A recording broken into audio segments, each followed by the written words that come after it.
अवधूत चिंतन श्री गुरुदेव दत्त. माझ्या सर्व साधक बंधू भगिनींनो, आज आपण वामनराज प्रकाशनचे सौ परमपूज्य शकुंतलाताई आपटे लिखित तरी गा ऐसे करा हे पुस्तक वाचत आहोत. काल आपण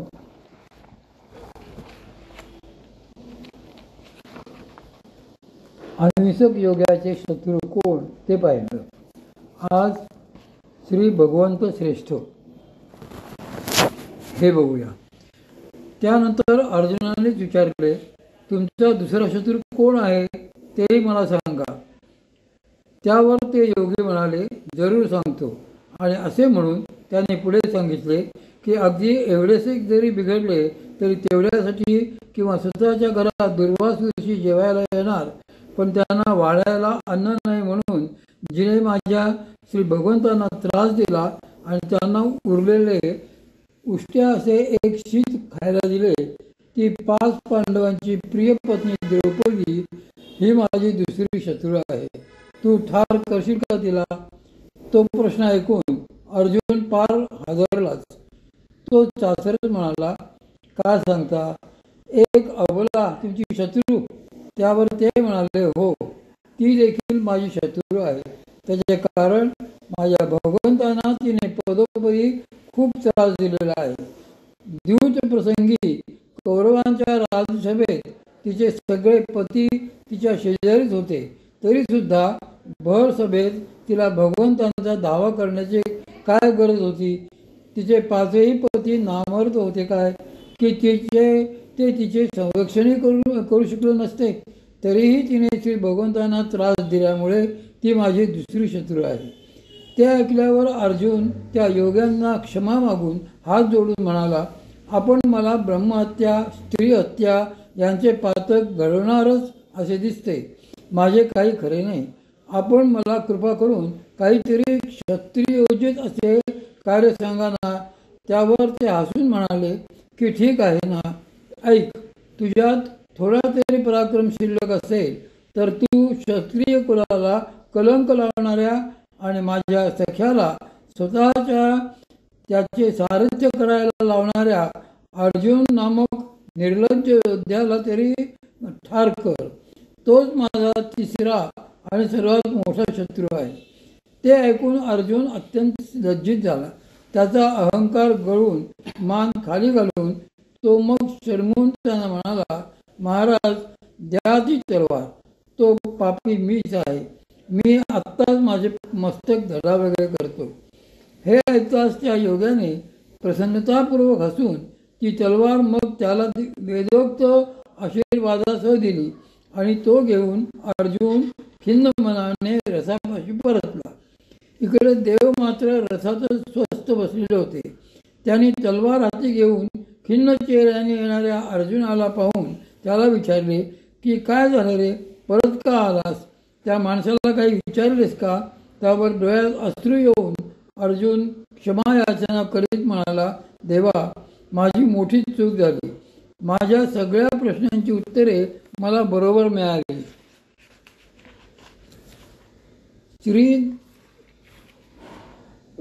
माझा अहंकार मला कळला देवा. मी श्रेष्ठ नाही. ज्या वेळी मी अपराध केले, चुका केल्या, त्यावेळी आपणच मला सांभाळून घेतले, म्हणूनच मी यशस्वी ठरलो. हेही मला पटले आहे. मी अत्यंत तुच्छ आहे. खरे श्रेष्ठ आपणच आहात. त्याला असे सगळे आतूनच पटलेले पाहून देव मग गालातल्या गालात हसले आणि म्हणाले, चल तर आता आपण परत जाऊ. संपूर्ण समर्पण. येथेही देव अर्जुनाला मोठ्या सुंदर रीतीने उत्तर देतात. ते म्हणतात की या परी जे भक्त आपण पै मद देत, तेची मी योगयुक्त परममानी. येथे ते आढळणाने सांगता आहेत की ज्यांनी मला सर्वस्व दिलेले आहे अशाच भक्तांना मी परम योगयुक्त मानेन. खरे म्हणजे पांचालीच्या विषयात अर्जुनाने त्या योग्याला असे उत्तर द्यायला हवे होते की अहो, तिने तर श्री भगवंतांना सर्वस्व वाहिलेले होते आणि तुम्ही आता तलवार घेऊन तिला मारायला बसला आहात. ती मात्र अजूनही असा विचार करत नाही की एखाद्याला मारावे. तिचा वंश नष्ट झाला तरी सुद्धा तिने अश्वत्थाम्याला क्षमा करून सोडून दिले. म्हणजे तिच्यापाशी केवढी दया आहे ते पहा.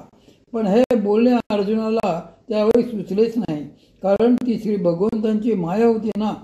श्री भगवंत येथे विचारतात की अर्जुना बोल, तू मला तुझे सर्वस्व व्हायला आहे काय? त्यावर अर्जुन म्हणतो, होय देवा, मी माझे सर्वस्व तुम्हाला वाहिलेले आहे, पण तरीही एवढेसे काहीतरी माझ्याजवळ अजून शिल्लक आहे. ते ऐकून श्री भगवंत म्हणतात, काय शिल्लक आहे तुझ्याजवळ? तर अर्जुन म्हणतो की देवा, माझ्याजवळ अजून अहंकार शिल्लक आहे. तो अहंकार मी तुमच्या पायाशी पूर्ण शरण आल्याशिवाय जाणार नाही. माझ्या मनात येणारे असंख्य विकल्पही तुमच्या श्रीचरणी शरण आल्याशिवाय सुटणार नाहीत. म्हणजे श्री भगवंत जे काही देतात किंवा आपल्याला श्री भगवंतांकडून जे काही घ्यायचे असते ते जर का सर्वस्वाने घ्यायचे असेल तर आपल्याकडूनही आपणपै मदत येतं असे स्वतःलाच श्री भगवंतांना संपूर्णपणे समर्पित करणे घडले पाहिजे. अशा प्रकारे ज्यांच्याकडून श्री भगवंतांना स्वतःलाच देऊन टाकणे घडते त्यालाच परमभक्त असे म्हणावे. भक्तांचा अनन्य योग. अशा भक्तांचे वर्णन करताना श्री भगवंत पुढे सांगतात की आणि काही जे जे सर्व कायिक वाचिक मानसिक भाव तया मी वाचुनी धाव अनोती नाही. त्या भक्तांना माझ्याशिवाय दुसरीकडे जाणे माहीतच नसते. काया वाचा मनाने सर्व भावाने सर्वस्वाने ते फक्त माझेच असतात. ज्याचे सगळे वृत्ती व्यापार एका मलाच धरून होतात तोच माझा भक्त. अशा अनन्य भक्तासाठी श्री भगवंत काय करत नाहीत यासाठीच पुढे ते असेही सांगतात की ऐसे अनन्य योगे विकले जीवे मने अंगे तयांचे कावी एक सांगे जे मी न करी. श्री भगवंत येथे म्हणतात की ज्यांनी सर्वस्वाने स्वतःच मला विकून टाकले आहे, समर्पित केलेले आहे, त्यांचे सर्व काही मीच करतो. जे असे म्हणतात की माझ्याजवळ माझे असे काहीही नको, सारे काही तुम्हालाच अर्पण असो. आणि देवा, मला त्या बदल्यात काही सुद्धा अपेक्षा नाही, त्यांचे सर्व काही मी स्वतः करतो. अशा शरणागतांना मी सतत सर्व प्रकारे सांभाळतो, कारण अशा अनन्य भक्तांशिवाय मला दुसरे काहीही प्रिय नाही. सर्व समर्थ अशा श्री भगवंतांशिवाय इतर कुणाचाही व्यक्तींचाही आश्रय न करणे यालाच येथे श्री माऊलींनी अनन्य योग असे म्हटले आहे. भक्तांचा हा अनन्य योग ही अनन्यताच त्यांचे खरे वैभव असते आणि असे भक्तच श्री भगवंतांना परमप्रिय असतात. श्री नारदांचा अभिमान. एकदा श्री नारद मुनींना सुद्धा असे वाटले की आपल्या इतका श्रेष्ठ सतत भगवंत नाम घेणारा भक्त या जगात दुसरा कोणीच नसेल. फक्त मीच नारायण नारायण करत सगळीकडे हिंडतो. हा अभिमान त्यांच्या मनात आल्याबरोबर तो श्री भगवंतांना क्षणात कळला. त्यांनी लगेच श्री नारद मुनींना बोलावणे पाठवले आणि ते आल्यावर त्यांना म्हटले की नारदा, तुमच्या एवढा श्रेष्ठ असा माझा दुसरा कोणीच भक्त नाही, म्हणूनच आज मला तुमची आठवण झाली. तुम्ही मला कायिक वाचिक मानसिक सर्व काही अर्पण केलेले आहे. तुमच्याजवळ स्वतःचे असे काही शिल्लक राहिलेले नाही, म्हणून जरा माझ्याबरोबर येता का? श्री भगवंतांनी असे स्नेहाने मोठ्या अगत्याने विचारल्यावर नारद मुनी लागलीच तयार झाले. ते प्रसन्नतेने म्हणाले, देवा, तुमच्याबरोबर कुठे जायला कोणी नाही म्हणणार आहे का? झाले. मग दोघे जण निघाले आणि तसेच द्वारकेत आले.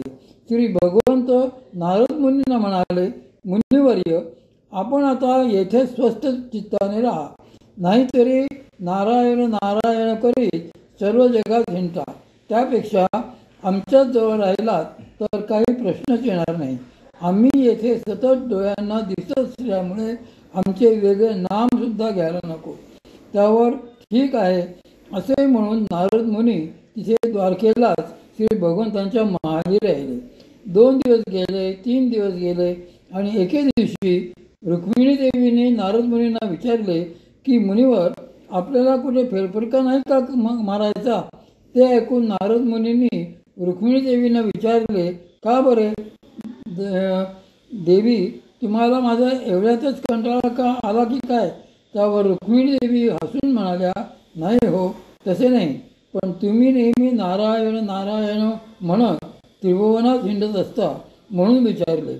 ते ऐकून नारद मुनी म्हणाले, नाही मातुश्री, आता आम्ही इथे बसूनच नाम घ्यायचे ठरवले आहे. त्यावर रुक्मिणी देवी स्मित करीत ठीक आहे म्हणाल्या. नामच खरे. श्री भगवंतांनी काय माया घातली होती माहीत नाही, पण नारद मुनी श्री भगवंतांच्या समोर आले की आपोआपच अगदी स्वस्थ बसून राहायचे. एके दिवशी ते असे स्वस्थ बसलेले असताना रुक्मिणी देवीने त्यांना हलवले आणि त्या म्हणाल्या, मुनिवर, अहो तुम्हाला काय झाले आहे? नारायण नारायण म्हणताना? त्यावर नारद मुनी म्हणाले, नाही अहो, श्री भगवंतांनाच डोळ्यांनी बघतोय ना, मग नाम कशासाठी घ्यायचे? त्यावर रुक्मिणी देवी म्हणाल्या, हो बरोबर आहे, पण डोळ्यांनी जे बघता ते खरंच असते काय? त्यावर नारद मुनी हो म्हणाले. ते ऐकून रुक्मिणी देवी हसल्या व म्हणाल्या, अहो, पण तुम्ही जे समोर बघताय ना, ते देवांचे खरे रूप नाही आहे. मग मात्र नारद मुनींना आश्चर्याचा जबर धक्का बसला. ते म्हणाले, म्हणजे काय? आपण खरे सांगतात का काय? त्यावर रुक्मिणी देवी म्हणाल्या, हो अगदी खरेच सांगते, दाखवा हो त्यांना तुमचे खरे रूप. असे म्हणून त्यांनी मग समोर दिसणाऱ्या श्री भगवंतांना विनंती केली.